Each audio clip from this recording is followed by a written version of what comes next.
So fantastic. So to get this kicked off, what I'm going to do, I'm going to run through a very quick agenda before introducing Arianne and Ben. So what we'll be chatting about today is how B2B digital marketing will change or has changed as a result of the pandemic, how brands who previously relied on events and exhibitions to build relationships will adapt to the new normal. What is the new normal? We're all fairly clued up on that now. What can we learn from the last recession, past recessions, and how can we apply what's happened in the past to the current? And also, how do you set a marketing budget in a recession? It's a big question at the moment. Moving on after that to what can B2B brands, what can B2B brands do to prepare for increasing privacy restrictions online? And then round it off with some actionable tips to take away to help brands as well.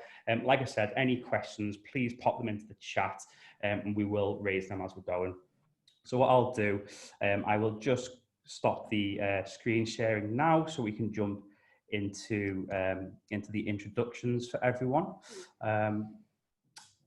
So great start, isn't it? Stop share. There we go. Fantastic. Welcome Arianne and Ben. Thanks for taking the time out of your day to jump on this with us. Be great to have a little bit of an introduction to yourselves as well. You know what you've been up to recently, what you think about the recession before we get into it. Ben, we start with you, mate. If you want to go ahead.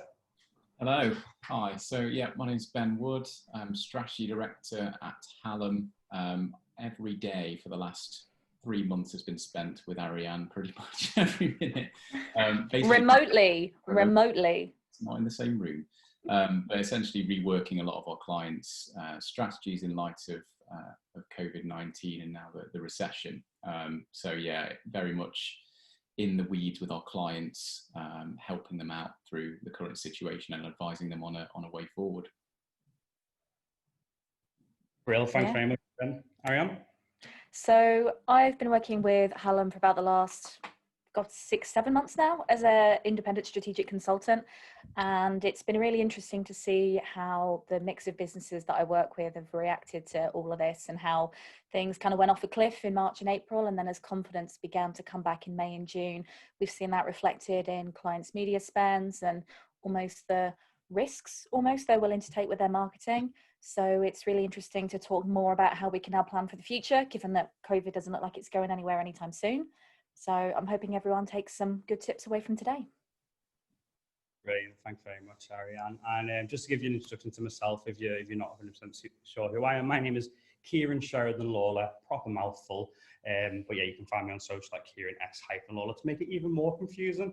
And yeah, I'm actually in the office today for the first time in a long time. I tried to tactically place myself in a good looking room, but got the lining all wrong. Wanted to get in the award, so there you go, boom, a bit of writing on the wall, looking great, isn't it? Perfect. So yeah, let's get into it, guys. You know, the recession. What should B2B brands be looking at first and foremost when starting these conversations?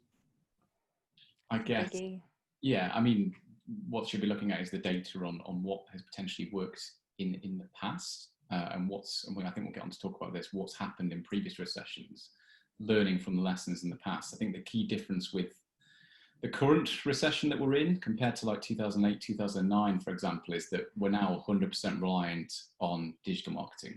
So effectively everyone has just had to adopt digital 3 to 5 years ahead of where they would have been before. So it's accelerated digital transformation. I think what I've seen certainly is that some of the clients that I've worked with that have been invested in this for the last few years are in a better position than those that haven't, obviously. And I think the key for me has been accurate data sources, especially for B2B, when traditionally a lot of the selling is offline through sales teams. Having that data on offline conversions and phone call conversions, having that ready and tying it back to the original source of the lead and knowing what's worked in the past and what hasn't, they're the people that are able to kind of quickly adapt. And there's a lot of people, I believe, at the moment playing catch up. I don't know what you think, Arianne. No, I agree with that. I think many have perhaps found themselves caught short of where they perhaps thought they had more time to get to. and now find themselves rushing to get to that situation. And the challenge for those brands is going to be, do you cut corners to get there quickly, or do you take your time making sure you're doing it as well as you possibly can? And I think the big question for many brands is whether it's going to be a question of surviving or thriving during the recession. It's possible for a number of brands to thrive and actually do really well in times like this, when people refocus their priorities and look at other things. But for some, it may be just about pivoting their businesses where they can, and doing their best to get through. And so a key thing for every company on this call, and every company in general, is going to be figuring out which of those categories they fall into. And ideally, we all want to be in thrive. And I think we saw from the early days of the coronavirus that it's possible for a lot of businesses to shift direction and actually do quite well for themselves. And so I think we're going to see a lot of creative thinking. I think there's also, people will often shift to digital marketing and expect it to be all 100% measurable, directly generating a return from everything they invest. And I think the thing they're forgetting is obviously brand building and the impact of that throughout, previous recessions. It's not as easily measurable, as we'll go on to talk about later in this chat. But it's an investment that I believe brands should be making. Again, I don't think many of the things we're going to say today are new. I think it's just been accelerated. They're all things that we believe people should be doing. Most brands should be investing in anyway. It's just that it's been accelerated over the last few months. Perfect. No, definitely. I think a lot of people on this call be resonating with a lot of those points which they've been thinking about over the past few weeks as well, given the current climate. So we talked a little bit about how brands are going to have to start thinking. What are brands going to actually have to do? What changes are we going to see? We've talked between ourselves about brands and clients of ours who have previously relied on events and exhibitions to build those key relationships in the B2B space. So it'd be great to get your thoughts on that as well, guys. It's a really interesting one, isn't it? Ben and I were talking about this yesterday in prep for the call, and you're seeing brands either trying to do away with that element of an in-person experience entirely, or finding other ways to replicate it. So an example I've seen this morning, I judge a few industry awards for the team behind Don't Panic Events, and they've actually been sending out little gift packs to people to recreate that experience of an awards night. So when we can't all be there in person, having a drink and, getting dressed up and everything, they're sending you a bag with popcorn in it, and little kind of bits and pieces that you can have whilst you kind of sit and enjoy the award show in front of your computer. So there's people thinking outside the box and still finding ways to introduce that element of human connection. But I think for many, they're looking to almost shift that entirely to digital channels. Yeah, I'd second that. So we discussed this yesterday in a bit of detail, but I think obviously a lot of B2B companies in particular will rely on the annual trade show circuits or exhibitions and networks, but what they've been forgetting, what many of them are forgetting, and obviously the irony is not lost on me that we're doing a webinar as we speak. A lot of people are pushing webinars, videos, virtual conferences, but I think the key thing that I'm seeing that's making some brands stand out is the social element and that human interaction, like Arianne just mentioned there. There's another example of one of our clients who's heavily reliant on offline sales and building relationships with the sales team at kind of social events. So traditionally, I'm not going to mention who the client is, but they often did the majority of their deals, they told me, on an annual booze cruise. So obviously very sales and relationship focused. And what they've actually done over the last few weeks is start to develop like a pub quiz every Friday, inviting their contacts, sending them, I think they sent keys to Brewdog to their house and bought their family a meal so they can actually make space to be on this pub quiz. So that was really interesting. And some people are really obviously cottoning on to the fact that the emotional and human interaction is really important. It's not just about trying to push technical excellence and thought leadership. It's about building a relationship online, which is really difficult to do. Yeah, I think the other thing we're going to see is stuff like exhibitions is obviously a brilliant way to find brand new customers and to introduce yourself to people who weren't aware of you. Moving forward, even if we go back to a world of exhibitions, there are likely to be fewer people at them, fewer suppliers, and so by their very nature, they'll probably become less valuable because there will just be less of everything. And so I think we're also then going to see more of a shift towards things like retention and referrals. So making sure to keep hold of the customers that we have and finding new and improved ways to track that relationship and get value from it from a marketing point of view. So things like offline conversion tracking and finding other ways to understand how people are engaging with you, or ways to incentivize them to refer you through their networks, because that trusted referral from a peer is going to count for a lot more than you approaching somebody cold. And so I think we're going to see a real shift in how important things like CRM and all of that data that underpins that side of things becomes, rather than constantly hunting for new customers. Because we've always known it's cheaper to retain an existing customer. But I think the urgency around that now is going to step up, and marketing teams who've previously been tasked with acquisition may be given a different focus. 100%. I think on that note, related to that, it's the customers who, yes, want to focus on retention and inviting their existing contacts to these events, but seeing it's very difficult for some businesses to tear themselves away from that traditional way of thinking. So people buying email lists, for example, to try and invite people to events or webinars, for example, it's probably not going to work at the moment, because there's so many people changing job, being on furlough. They're not going to be there. If you're buying an email list, if you're buying that data, it's going to be out of date very quickly. So relying on things like LinkedIn, for example, and forcing those traditional people who send emails out to actually contact people on LinkedIn and advertise on LinkedIn is a new way of potentially getting people to attend these types of events.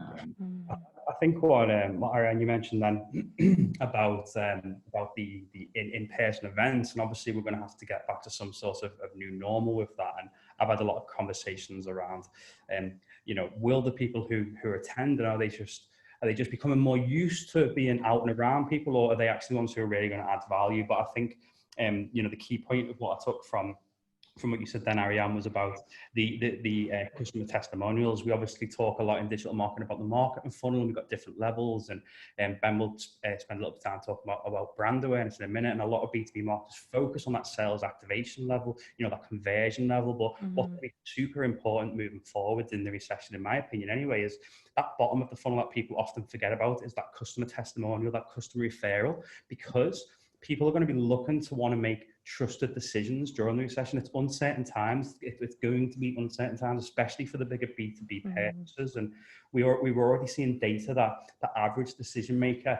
within B2B is going to spread around 55 days from that first touch point of finding out who your brand is, who your business is, and you have to be there all the way along. And if you can have that customer testimonial pop into that touch point at any part of that funnel, it's going to play a massive advantage in maintaining that relationship, converting that relationship.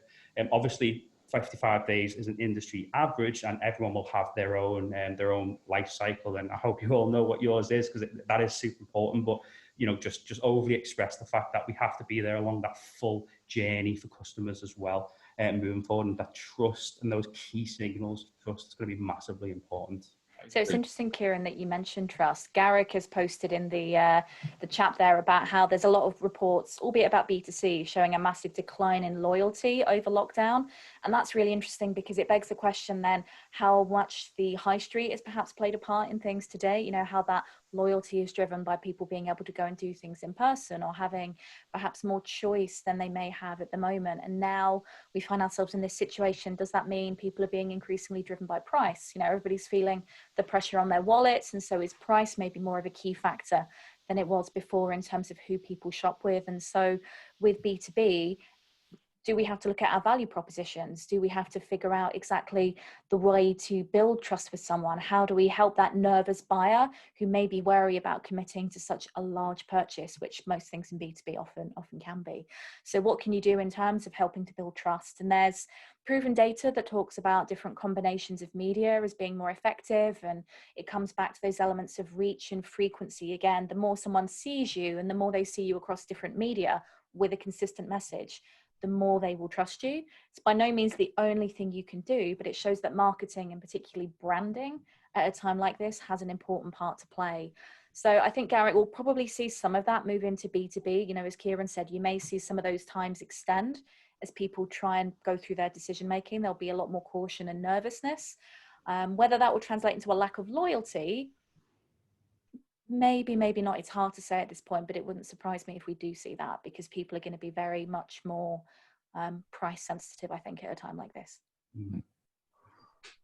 Definitely. And just touching on the B2C and the B2B point as well. Obviously, we're talking about B2B strategy here, but I had a very interesting conversation the other day, and it was about what actually is the difference between those two strategies. And you think about your own behavioral decision making when you're buying a product. And okay, if you're in a shop and you're buying a jar of coffee or you're buying a meal deal, it's very quick, you know, boom, boom, you make that decision so quickly, it's in your head already. And those decisions maybe are not super relatable to B2B, but there are certain B2C decision making which is applicable. Think about buying a car for the first time, think about buying a property. These are much longer decision making processes. So when we talk about B2C marketing and B2C strategy as a B2B marketer, there are things we can take from it. And at the end of the day, it's taking that human approach to the people, okay, in the business, they may have more people to refer to when they're making these decisions, but it's the same for you. If you were to buy a house, you're not going to buy it just by yourself unless you're super, super confident. You're going to have conversations with your partners, your parents, the estate agents, things like that. So what are the B2C companies for those longer purchase decisions doing well that we can almost bring into the B2B sector as well? And are there any key things that we take from that?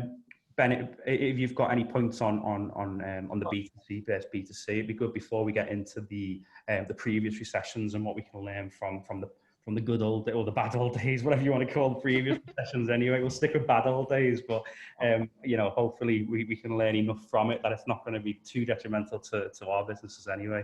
No, I think the pertinent point was where you started out, Kieran, on, you know, appealing to the nervous buyer and the fact of brand trust being so much more important in the current climate, and that will in turn influence brand loyalty. You know, we need to appeal to the people who are going to be nervous right now. They're looking for a safe, trusted solution. So it's all about playing on customer references, testimonials, getting really close to your existing customers, getting reviews from them, getting vertical specific case studies in place for all the different clients you could be working with. That's going to be so much more important, I think, than many other things. And again, I think one thing you didn't touch on, the two of you, I was going to add to that, is the importance of thought leadership to build that trust and to build that authority in a brand. I think there's a study which I can send out, however you're going to send this around afterwards, Kieran, that I found from Edelman in collaboration with LinkedIn on the impact of thought leadership on B2B lead generation. And I think the survey results that I saw this year was that the companies with the best ability to produce the best, most thought-provoking thought leadership content are much more likely to generate or get a request for a proposal and seal the deal. So it's really important to factor in thought leadership into that whole trust piece as well. And obviously now that's all moving online. It's not about going and speaking at events. It's around doing things that we're doing today, blogging, doing video content. It's adapting to do offline, online. Yeah, just add to that as well. I think I read a similar study. I don't think it was the one you're referring to, Ben, about the touch points of thought leadership content as well. And a lot of people think that doing one talk or appearing on one webinar or doing one blog on the website enough. It isn't enough. What we're seeing, especially in the B2B marketplace now, that customers are needing about 20 touch points along that sort of 50, 60-day journey that we're talking about. And like Ben said, if those touch points that they're experiencing are thought leadership, it's going to put you well above, it's going to put you in a better position than the competition for sure. However, you need to make sure that thought leadership content is quality. It can also have a detrimental effect if it's not done correctly. So don't just be pushing stuff out there for the sake of it or treating it like a checklist. Anything like any thought leadership content, make sure you are genuinely educated on that subject and you're willing to have discussions about it and then go and share your knowledge, add value to that space, which I think is key. Exactly. Just from a time point of view, guys, I want to get into, you know, the past recessions and Ben, you told me the dates of them the other day, and I think I was too young to even feel that. I didn't know what was happening, which is fortunate for me, I suppose. I was a student at the time going, this doesn't affect me. I'm still out every weekend. This is great. But, you know, Ben, on a serious note, what can we actually learn from the past recessions from a B2B strategy point of view, and how can we adapt these to the upcoming months? Yeah, I think we've touched on a couple of them already, but I think from the studies, and I know Arianne's got some data to back this up, for the past 100 years of recessions that have happened, the companies that have kept, I know it sounds like we're trying to sell ourselves here, but it's just genuine data that's back this up. The companies that kept advertising have actually increased sales and market share as a result. So brands have a huge opportunity during a recession to increase their share of voice for much lower cost than in normal times, because a lot of people are scared. A lot of people are pulling advertising spend completely. And it's an opportunity to capture a larger market share and get in front of that audience at a cheaper rate than you were previously able to. So your message is more likely to be noticed due to the fewer ads that are going to be out there. and your business will be more likely to be remembered when we come out of this on hopefully the other side, as long as it may be. It could be a really long time, but if you're going to be switching things off now, just consider how long you may have to switch things off, and the impact of that on your brand recall and reputation. I think a lot of people, like I said earlier, are shifting away or shifting spend into the measurable elements of digital marketing. That's really easy to prove the value of, but what's very difficult to prove the value of is long-term brand building, brand awareness advertising. And that's the stuff that's really important right now, alongside obviously generating sales, which is... Yeah, absolutely. And in a recession, people tend to cut a lot of the branding side of things first because it's harder to measure, because you can't easily assign a direct ROI to it. It's often the thing that marketers come under pressure to cut straight away. And Kieran, if you're okay to bring those slides up, I think they make some really interesting points that it'd be good to just chat through with everybody. So the data we're about to show you isn't data from Hallam, it's data from the IPA data bank that looks at 20 years of marketing intelligence essentially, and goes through the things that have worked and the things that haven't worked. And what's really, really interesting here is when we look at this first slide that talks about share of voice and how it's correlated with share of market, it seems obvious, but from a marketing point of view, the bigger your share of voice is, the bigger your share of market is going to become. And so to Ben's point about being able to potentially bid cheaper at the moment, with there being people who have cut back, leaving space in the marketplace, if you're in a position to take advantage of that and continue investing, or maybe even increase your investment at a time like this, that is actually going to correlate in a larger share of market as things move through the funnel. So as challenging as it may seem, it really is the way that things should go. And if we move just through to the next slide, Kieran. The other thing that supports this is the importance of having this long-term focus. It's really tempting to just batten down the hatches, to focus on profitability and to, you know, cut corners everywhere we can on costs. But the reality is having that long-term focus for our marketing, knowing that things will take months and maybe even years in the case of some B2B products to come through to fruition, and having that faith and being willing to stick with it is incredibly, incredibly important, because the data show over, you know, this 20 years worth of analysis that is how you drive really large profit growth, is by having that focus on the long term. And so your average ROI may look lower, but your profit in the long run, and ultimately that's what we're all going for, will be significantly higher. So it's worth sticking with it if we can, even though at times like this it may seem challenging, but it will pay dividends over time. I think it's something that, like we said earlier on, a lot of this stuff isn't new to us, and it's not a new conversation to be having with our clients and with these brands. It's just people, you know, in normal time, this is still really, really important. But during a recession, it's just really important to reaffirm the fact that you need to keep these things on. Mm-hmm. It will potentially be a long recession, and B2B buyers will be a forgetful bunch. We talked about, you know, brand loyalty. So brands that are consistently present and top of mind when the economy eventually rights itself will be in a much stronger position as a result of this, although it will be a lot more difficult to attribute the value to this, like Arianne's explained. Exactly. Just on the back of that, I want to ask you both a question, and I might be putting you on the spot here, but a lot of people listening are going to be thinking, this is all great knowing this, and I might accept it as a marketer. How do I get people within my company, the decision makers within my company, to accept a lower ROI within the first few weeks or months to actually go for this large profit, when during a recession they're constantly being pressured internally to show a return on investment? Like you said, marketing is often something that gets cut very quickly in terms of the budget spend. So, you know, we've got, I mean, my opinion is to rely on data quite heavily, but do you have any more additional points to what in-house marketers could be having those conversations about?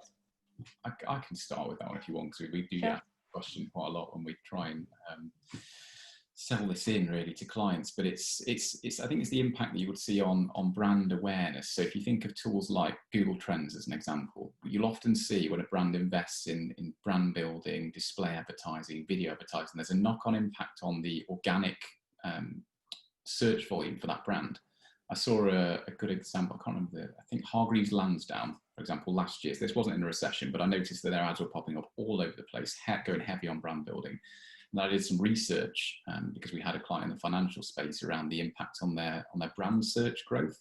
And they were getting tons more organic searches for their brand. So I think the efficiencies that you would gain from investing in this and getting the knock-on impact in just people understanding and knowing the brand, recognizing it and searching for that brand directly and going straight to your website, maybe through organic search. So it can make all your paid investments more efficient in the longer term, and like Arianne said, more profitable as a result. I think that's the way I would look to sell it in. So it's obviously not going to deliver the direct return that many other paid investments would, but it would deliver organic growth and efficient growth as well over time. Yeah, and if you want a way to prove and measure that, a free tool like Google Trends can be incredibly helpful for this. You can find brands that you see doing additional marketing during lockdown, during a recession, and enter in their brand name into Google Trends for the UK. And you'll be able to see, in most instances, probably how the interest and search intent for their brand, is going up and to the right. So with that data, that's a really interesting point to take to the people that you report into, or the people you need to justify your spend and decision making to say, look, we have all of this data that shows our competitors are spending more money, they're seeing growth in brand intents. And as we know from some of that IPA data, that once you grow your share of voice, that's going to grow your share of market. And so that can make quite a compelling argument in itself. But backing that up with data, as Kieran was saying, so whether it's trying to invest in your CRM, so making sure that you're tracking not only the final touch point that someone comes through on, but maybe the other interactions they've had with you along the journey, is really going to help you show the value of some of that upper funnel activity when someone then does come through and convert. So attribution and data are incredibly important. And I know as an industry, we've been banging this drum for probably about the last 10 years, but whenever there is a crunch on money, it's always, the most important thing really that you can look at from a justification point of view, which is why the big push on attribution started in the last recession and why it's coming back to the fore again now. And I think the sad thing is for many brands is that the really good data is only available with like enterprise level analytics platforms. So if you think of one good measure that you could have for this, if you paid, I think, 12 grand a month for the tool, is view through conversion. So you can see when someone's viewed an ad, viewed a brand ad, and then maybe come back later down the line and clicked on an organic result, or clicked on a paid result, and then converted. Those kind of measures are really important for brand awareness and brand building, but they're only available through things like Google Analytics 360, which is an enterprise level investment for many brands. So I think there's a lot that tool providers can develop, and that you can actually bespoke build as well yourself to try and prove the impact of this. So yeah, it goes back to the analytics point, like Arianne was saying. It does, yeah.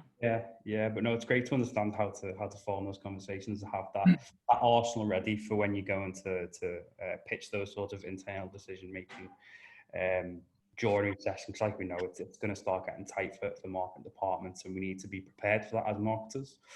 So I appreciate your points on that, guys. Very valuable. So I do want to cover the next section, which is, but before we get onto the actionable tips to take away to actually help our brands, is what can B2B brands do to prepare for the increasing privacy restrictions online. Now, this is not something that I know too much about. I know you two have done a lot of talk and a lot of research on it. So I'm going to take this opportunity to take a quick selfie to whack on LinkedIn and leave you to answer the question. Priorities, Kieran. I love it. Yeah, this is look at him. This is a topic that I'm really, really fascinated by, because as someone who's worked in paid for nearly 15 years, the potential for our industry to be completely upended by all of this is massive. And there's a lot of regulation coming down the pipe that, unlike GDPR, is very online focused. And that is going to limit the amount of personally identifiable information that we can collect about people. And the bad news for online is that also includes things like cookies, which the entire industry relies on to track and measure performance, potentially are going to be at risk from this, the e-privacy regulation, when that comes into force. And that's going to happen regardless of Britain's status with the EU. Even though it's an EU directive, it's still something that is going to impact us here. And so we've got to be prepared to find other ways of tracking and assigning value. And not only that, but figuring out who we want to target, where we want to target them, and how. And it's going to mean, I think, over the next few years that we see a really big shift in focus in terms of how marketers run their campaigns, how we measure our campaigns. And it's going to become a lot more like marketing of old, a bit more the way that TV, press, Mad Men style from the, the 50s and 60s type campaigns get run, because there's a very real chance that we may lack the data to do things at the level that we've been used to. Yeah.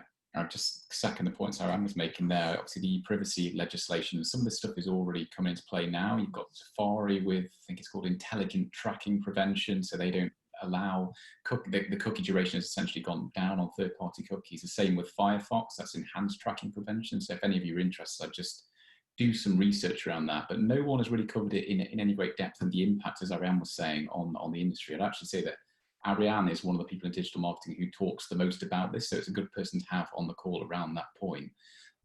My take on it is similar. It's more around, if we are unable to use the data from third parties and target people through cookies, for example, then it's going to take more of an investment in content marketing and thought leadership activity to try and perhaps use gated content and PDF downloads to try and build your own first party data up. By that I mean building email lists yourselves that you own and you've got the people's consent to actually contact them. So adding more first party data to your arsenal rather than relying on third party cookies because it's only going to get harder.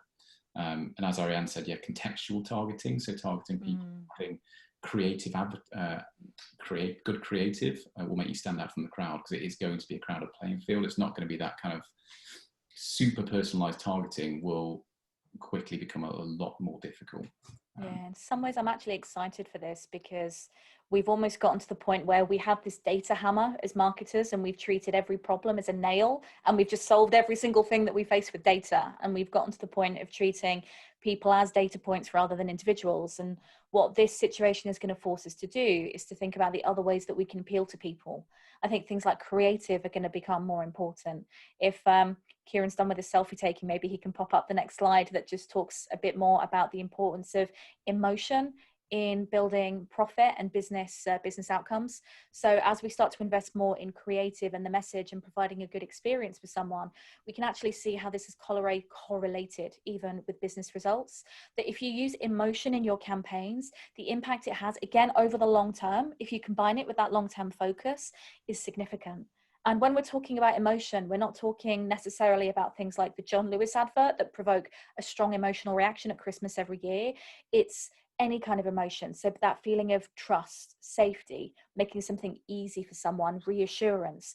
Your brand is going to have something that you offer to your customers to provoke an emotion within them, hopefully a positive one, but finding ways to use that emotion and emphasize it more heavily in your creative, I think is going to become more important. There's an amazing study from Nielsen that I think said that having really great creative can increase the impact of your campaigns by up to 47%. That's a huge amount of extra efficacy just through using emotion and creative cleverly. And yet the majority of marketers, based on a survey that was done at the beginning of last year, only 20% of marketers were going to be focusing on message. The rest of us are focusing on measurement and data and audience and analytics and segmentation. And these things are important. And, Ben and I have talked about how important they are, but they're going to become less useful in that way with some of these changes that are coming. So you still need them to understand your customers and to understand what your customers need and where to find them, but you're not going to be able to use it to drive your marketing in the way that we have been. And so we're all going to have to shift to a new approach. Yeah, I think it goes back to Kieran's point around selling to humans, and the fact that where, B2B marketing in particular is traditionally very tech solution focused, not tapping into emotion enough. This really highlights the point of why it is so important. And going back to something that Arianne mentioned earlier about reviewing the value proposition, for example, I don't think that's something that marketing teams do enough. It's not about completely reinventing it and drifting away from your core positioning and alienating your existing customers. It's about reinforcing your core brand proposition. So how do your products and services benefit the end user, the individual you're trying to target? What problems do they solve? And making that clear in your creative. And that's something that I don't think many of us as marketers, as digital marketers, because we're so reliant on price, bottom of the funnel, ROI focused tactics. We don't tend to think about that enough. And I think, like Arianne said, it is going back to those many conversations around going back to the Mad Men days. I think it's very much heading in that direction, and traditional marketing theory becoming way more important again, which has slipped off the radar. And thinking about people in groups and tribes, that whole tribal mentality is really powerful when people come together. As we see through any kind of social movement, stuff changes and things get done. And so people, particularly at a time like this, are going to be looking for other elements of social connection. So rather than treating them as individuals, how can we make them feel part of a group, make them feel part of something, and replicate that element of social interaction that people are also missing? And that might sound something that's perhaps hard to do for B2B brands, but as we've talked about, there are plenty of people at the moment finding ways to, you know, replicate elements of that experience online, or pivoting the way that they do things to adjust for people in these situations. So with a little bit of lateral thinking, I'm confident that most brands can find a solution that will work for them and their audience. Yeah, definitely. So what I got from that is, going back to Mad Men days, all marketers now need whiskey on hand in the office. Oh yeah. No. Just to have a little YouTube plug, why not? We mentioned selling to humans. Then we've got the last webinar we've done was about selling to humans. It's actually titled "Selling to Humans," believe it or not, and that's on YouTube now. So please feel free to check that out as well. So not right now. Wait till this one finishes, obviously. But yeah, some really good stuff on there by our CEO Julio as well. And my selfie is now live on LinkedIn. Ooh, we use the hashtag at Hallam, #ThriveOnline. So please do check it out.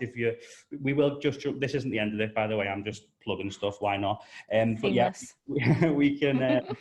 Yeah, if you've heard some good stuff, please pop it on social with the hashtag #ThriveOnline, and be sure to tag Hallam as well. Someone's just made a comment about they've got to jump off, but great webinar so far. Don't worry, we will put this webinar on YouTube later as well.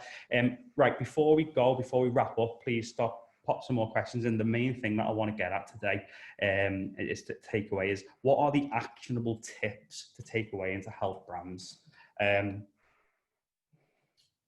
Arianne, okay. Arianne, if you want to kick that off, mate, and then we can get into some questions as well. Actionable tips to take away to help brands, what are those? So the first one for me would be thinking about ways that you can start to use creative and emotion more as part of your approach. So where you can, think more about that brand side of things, how you can move away from focusing so heavily on sales, because sales are important, but they're going to become harder to track over time. And so there's a real opportunity over these coming, 12 to 24 months to really make some headway in the market. So think about what you can do to help your brand stand out, to build that emotional connection with your customers, because there is so much data out there that talks about how when brands trust you and they like you, they pay more attention to what you have to say. So if you can build that emotional connection, not only will your campaigns be more effective, but it's going to end up having almost a combined effect in other ways that you're going to see the benefits of over time. I've got a couple of points. I think 2 or 3 points really. They're all on similar themes. So it's similar to Arianne. It's focusing on building the human connection with your audience online, even though it's B2B. Reviewing your website messaging online with this, maybe reviewing your value proposition and making sure all the team are actually understanding what it is and how to get that across in your creative. And then investing in brand building advertising to grow your share of voice, perhaps while others are panic pausing their ads. I saw a great article, I'll try and dig it out and get Kieran to share it afterwards. It was about kind of fight or flight in recession. And it's really important that you go into fight mode and actually continue to be, aggressive if you can with your advertising, and not just stop everything, because that would be a fatal mistake in my opinion. And the data is there to back that up, as we've talked about. And finally, I think that the key is ensuring that you're reporting. If you haven't already done so, I think a lot of people have realized now that you're reporting and your data sources, and having that single source of truth to provide you with the data you need to make reliable budgeting decisions is so important. And if that's not become clear over the last few months, I don't know when it will. So yeah, that for me is key. I think that the data piece is really important. Yeah, and if I was going to add anything to that, it would be, as marketers, we kind of get into doing things that we know, that we get used to. And I think the next few months is really going to be a time just to not be afraid to try new things as businesses. We talk about the new normal now for marketing, and we're talking about webinars being the new normal. We're talking about, I've been on networking events and some, little different groups, and having these conversations with people who I've never met in real life over a computer from the comfort of my own living room. And whilst that was a strange sort of phenomenon, like, a few months ago, people, companies were scared to let someone work from home for half a day, never mind 2 months, 3 months. So, please don't be scared to try new things.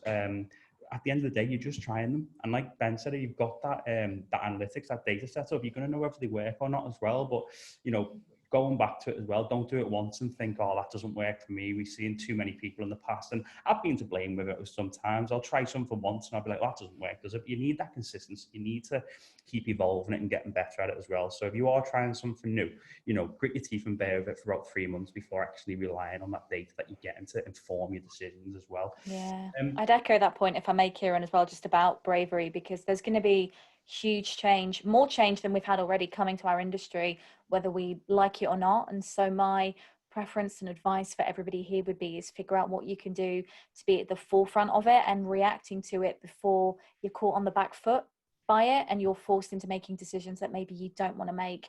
So do research about how things could affect your industry. What would you do if you didn't have cookies anymore and you couldn't track your activity? How would you target people? How would you figure out where to find them? How would you figure out what's important to them? Is your existing first party data, as Ben talked about, up to scratch to allow you to do that? If not, you should prioritize that. So almost go away and make an action plan for yourself. That if Google Analytics and your ability to track everything was to go away tomorrow, I'm not saying that it will, but there's a chance it could become less useful. What would you do? Yeah. And if your answer is, I don't know, and the answer for most marketers when I did a survey on this last year was, I've got no idea. I know it's coming. I know it's going to impact me, but I don't know what to do. You don't want to be in that majority of marketers. I think you absolutely right on that point. Just one quick thing to add, Kieran, I know you want to go to the Q&A, is a lot of people are working, I think Arianne talked about is kind of the privacy restrictions, really hampering our efforts to track everything. A lot of people are focused on the wrong things. They're focused on short-term workarounds to that solution, which will quickly become, redundant within the next 6 months. And every time there's an iteration of this privacy restriction on different browsers, it's going to wipe out any workarounds. So investing time in workarounds is not really worth the effort, in my opinion. It's more invest in the long term. Think 2 years ahead. What are you going to have to do? How do you build your own data sources? So yeah, it's a really good point. Yeah, I think as well, if you are in that sort of mindset of I don't really know what to do, a lot, as marketers, a lot of time we'll look at our competitors to see what they're doing. But I please urge you all to, when you're thinking about competitors and thinking about competitor research, don't think about your direct. Start thinking about, okay, what are my indirect competitors doing differently? How can I adapt that to my sector? What are my aspirational competitors doing where I want to be? And how do I make that 2-year plan to get up to that stage as well? Don't put the blinkers on and limit yourself to who your direct competitors are in the sales room. Start thinking bigger from a marketing point of view. Great point. Have that as part of your competitor research, and spend a bit of time doing competitor research. It's fun. You'll learn stuff. It's cool. We don't give ourselves enough time as marketers spending on that kind of stuff. Allow yourself time to go away and educate yourself on what the sector's doing. Cool. So we've got a couple of questions. First one, has the acceleration to digital during COVID cost B2B advertising to go up, or are advertisers reducing their ad spend and costs going down? So because of the pandemic, are the costs up, are the costs down? What's happening? That's a good question. I would say, if anything, it's probably evened itself out now. We saw huge dips in the first few months, and CPCs on Facebook, I'd never seen them lower for a number of clients and industries that I was working in across the board. But now more and more people are realizing the value of digital. If anything, the number of people jumping back into it now has probably evened it out. So it's still going to be a good time to get into it, because it's not as if the costs have increased, but that's not to say that that won't happen as more and more people realize the value of digital activity, and that's where they should be focusing. We may then start to see things go up once we've kind of had that initial bounce back from COVID. Yeah. You're exactly right. I think we shared a graph a few weeks back actually in terms of the overall advertising spend that we're managing across our client base, and it has picked back up to pre-COVID levels. So obviously, if you think about that in terms of competition, and which influences the cost you pay for advertising, it will be back to roughly where it was before. So it has evened itself out. But what I would point out is that a lot of the stuff we've been talking around brand building and brand awareness type advertising is typically a lot cheaper in terms of the cost per click you're paying. You can get so much more visibility for your brand with that type of advertising. So thousands and thousands of impressions compared to paying extortionate amounts for one click from, for example, Google Shopping. So that is always going to be a much cheaper route to awareness for a brand. So I encourage people to still explore that, because many people will be jumping on the bottom of the funnel bandwagon, which I'm not saying isn't important. Of course it is, but it's going to be perhaps the most competitive area. Yeah, before we jump on to the next question, Paul was just asking, are Facebook costs not down due to the boycotts? interestingly enough, Paul, even though there have been lots of boycotts by many high profile brands, a lot of people have then jumped into that advertising space. I think Facebook have basically come out and said that it's not essentially had any impact on their bottom line. So costs as a result won't have changed off the back of that activity, but only really from the bigger trends we've been seeing around COVID as a whole. Yeah. I think a lot of people shifted their spending to Instagram, not knowing that Facebook owns Instagram as well, or they paused it for a month and doubled it the month after. So, but I think, you know, the reason why that has happened, and going on to the next question here, is that budgets are going to be a huge challenge for business moving forward, especially, you know, as coronavirus covers, whatever, it has had a major impact on B2B revenues.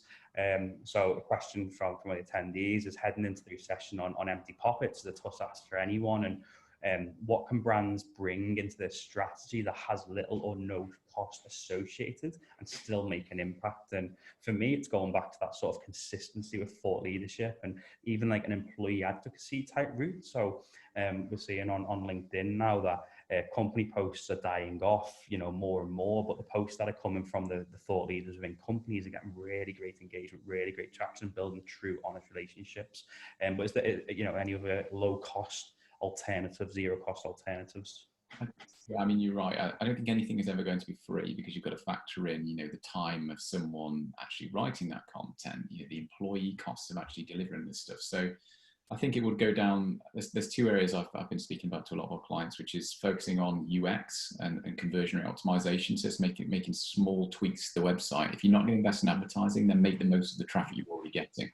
So focusing on improving the user experience on the website, which will in turn basically make you convert more of the traffic you're already getting. So that's going to make you more efficient. And then the other area is obviously, you know, organic search. So potentially speaking to your sales team around the kind of questions they're getting asked by customers over the last 3 months, and writing answers to those questions on the website, creating FAQ pages, creating content hubs. So obviously it's still going to require some intellectual input in terms of the content and your sales team's time and the marketing team's time, but it's obviously not going to cost you the advertising spend. So I think the focus for me will be on SEO. So any content which you can track, like longer tail queries, and on user experience improvements as well, which again will both take time, but not the advertising cost. Yeah, I would just echo Ben's point about conversion rate optimization. As much as a paid, you know, dyed in the wool paid marketer, it pains me to say it, conversion rate optimization probably has the best ROI of any activity that you can do. And as much as I can argue with my SEO, you know, friends about whether SEO or PPC is better, the one thing that we both agree on is that CRO is probably more effective or has the best ROI of the two of them. So not only then is that going to help your website potentially from an organic perspective, as well as things like UX become more a part of Google's algorithm, so that could help you with your organic rankings.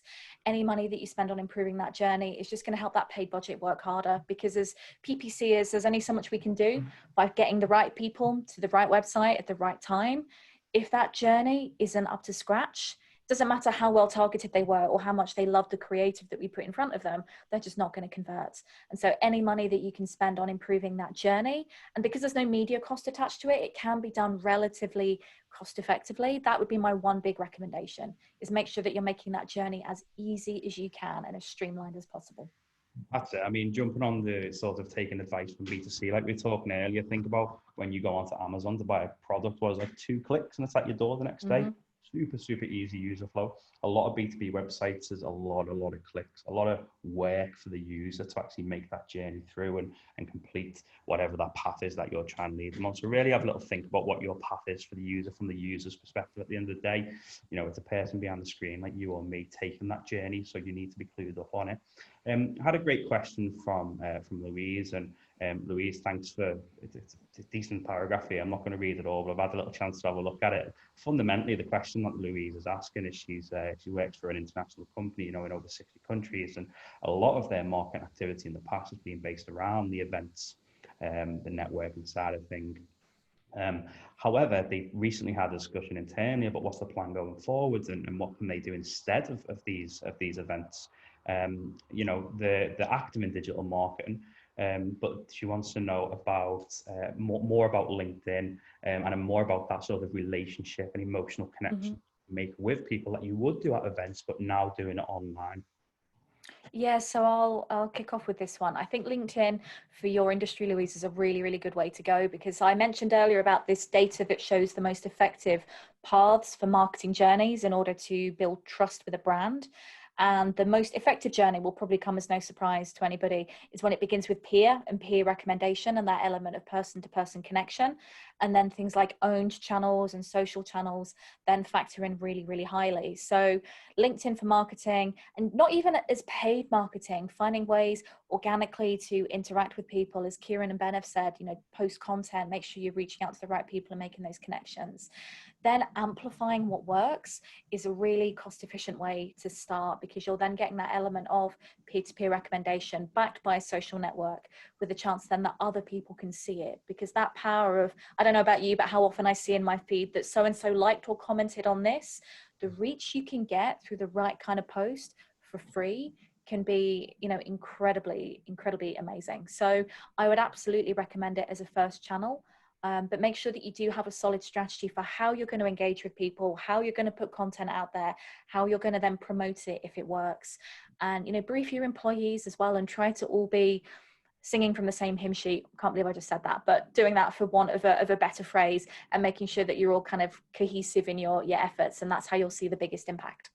Yeah, I know, Kieran, you'll have something to say on LinkedIn in a moment, but I'd second Arianne's thoughts there. I think, it would be although I'd recommend maybe doing some research around what these people may be searching for. I think considering you've come to this from an events angle, and the fact that you're traditionally running events, these people may not actually be searching for a solution or a problem right now. They may just want to meet people. So the only way to do that is more in the awareness phase. So looking at LinkedIn to kind of push those messages out in front of potential prospects.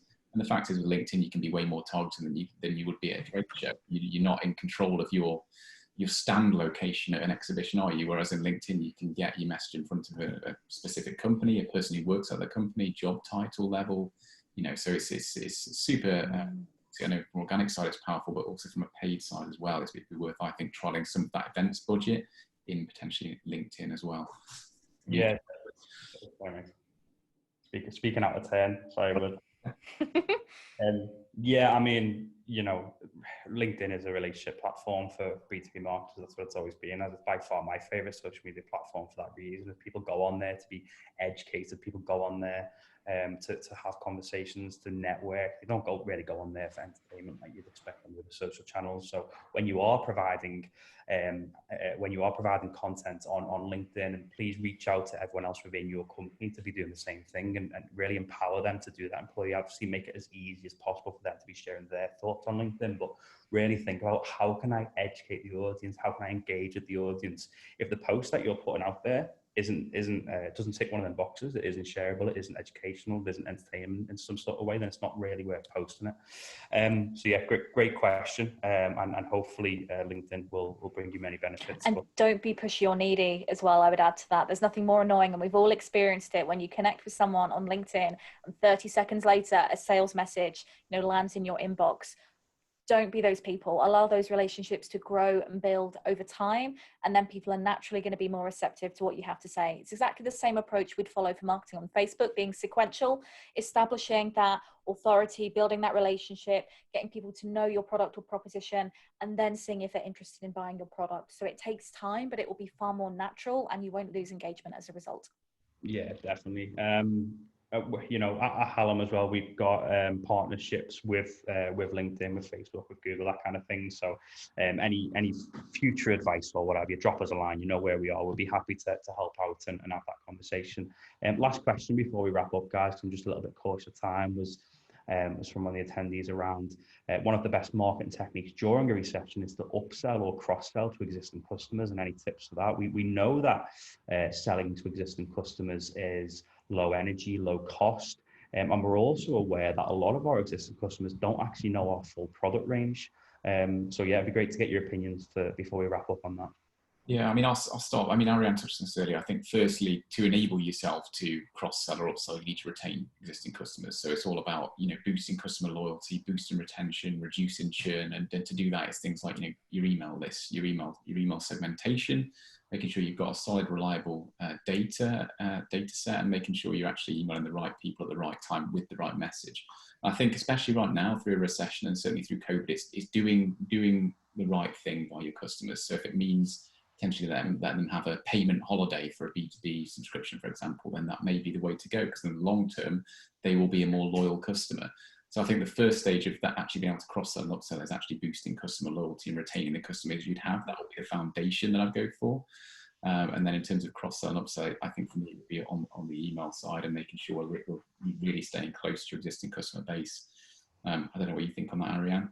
Yeah, I think if there's more that you want to do in addition to what you can do through your CRM and email, if you've got those email addresses, you can start to segment them by those who are your most loyal, or maybe those who you've not heard from in a while. And if you've spent a minimum of £50,000 over the lifetime of your Google Ads account, you can take that information and you can put it into Google Ads, or LinkedIn, Facebook, all the other platforms have their own version of this. And you can then reach out to those people specifically whenever they're searching on something through Google or on one of the other platforms. And so that can be a great way to also mount some element of brand defense. You can take the lists of everybody that you know are a customer of yours, upload them to Google, and then only bid for those people on competitor keywords, for example. So should anyone be looking for your competition, you can hit them with a brand message about why they should stay with you, or choose that to bid on generic terms that may otherwise be too expensive for products that you may want to cross-sell or upsell. And then, of course, you've got the opportunity to use that data for finding lookalikes, people who look like your existing customers but aren't, and they would be more likely to convert in the first instance than maybe reaching out to a brand new audience. So there's plenty you can do with that data to both up and cross-sell from both an organic and a paid point of view. Amazing. Absolutely amazing. Listen, so we are on 2 o'clock and I'm sure everyone's got stuff to get on with. So I do have to thank each and every one of you for turning up today. It's been an absolute pleasure. Arianne, thank you very much. Ben, awesome to have you both on here. Just a heads up to everyone before you start jumping off, we will be running these webinars on a monthly basis. So please follow us on social media to keep up to date with the future ones. And a little bit of inside information, if you are one of our clients, you will get exclusive access to one free webinar a month as well. And the next one's going to be on brand awareness and paid media. So check that out. Listen, guys, it's been a pleasure. Thank you for joining us. And like I said, we'll send you an email tomorrow and it'll be on the webinar will be hosted on YouTube in a few days as well. So great. Thank you very much.